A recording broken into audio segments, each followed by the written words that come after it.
Bonjour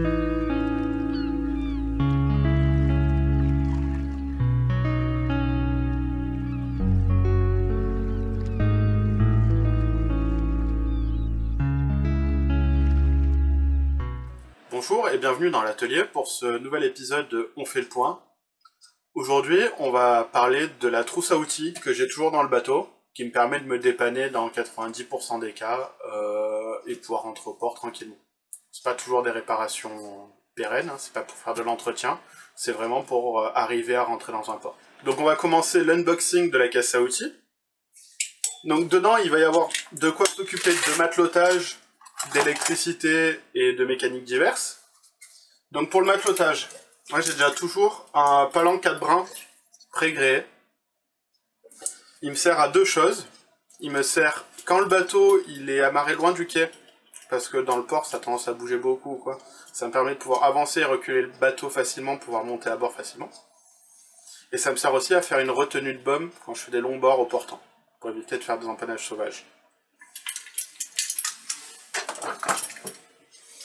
Avec ça, j'ai toujours une ou plusieurs manies textiles déjà faites. Ça, on a déjà vu en vidéo comment on les faisait. Maintenant, vous n'avez plus d'excuses. Et un morceau de Dynéma. Forcément, pour aller avec ça, j'ai un cutter, un marqueur, un briquet.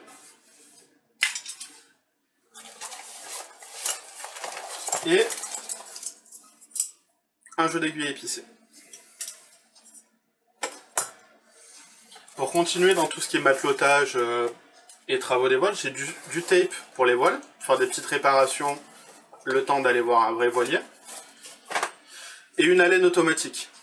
La laine automatique, pour ceux qui ne connaissent pas, ça permet de faire des points de couture sur des voiles, sur du cuir, sur de la sangle, qui ressemblent à des points de couture de machine à coudre. Très facilement.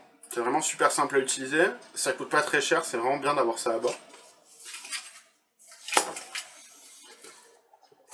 Et forcément, le couteau pince multifonction, qui est toujours important d'avoir sur soi, ou au moins dans le bateau. Après, où on peut être embêté, c'est pour des problèmes électriques. Donc pour l'électricité sur le bateau, j'ai toujours un multimètre, du fil électrique, donc j'ai pas beaucoup de longueur, hein. Un petit peu de fil électrique, un fer à souder à gaz, et du scotch, alors du scotch armé et du scotch d'électricien, et j'ai une petite boîte, où dedans j'ai de la gaine thermo-rétractable, de l'étain, d'Écosse, du fil à surlier et de la visserie dérivée, plein de petits trucs qui sont faciles à perdre normalement, mais du coup dans une boîte, c'est rangé et ça se perd pas. Donc forcément j'ai une pince électrique, et après j'ai du papier de verre et de la colle époxy du Sika, ça c'est pour recoller des trucs s'il y a besoin, et du papier de verre pour préparer la surface. Et donc la dernière partie, c'est la partie mécanique. Donc on a forcément un marteau, avec le manche percé, ça permet de sécuriser le marteau. Quand on monte au mat, de ne pas le faire tomber sur quelqu'un, de ne pas le faire tomber à l'eau. Une scie à métaux, du dégrippant. Une pince à rivet. Une paire de pinces multiprises. Une pince plate et une pince coupante. Tournevis plat, tournevis cruciforme. Un démon de bougie pour les moteurs d'annexe ou même pour les moteurs hors bord de propulsion principale. Un jeu de clés plates. Alors, pour les clés plates, souvent c'est pas la peine de se trimballer 20 clés.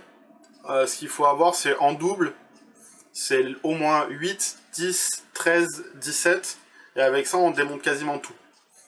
Après, selon les bateaux, on peut avoir, et les moteurs surtout, on peut avoir quelques utilisations de clés différentes, avec du 14, avec du 16.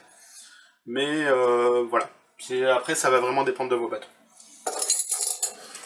Et enfin, pour finir, j'ai forcément un peu d'accastillage.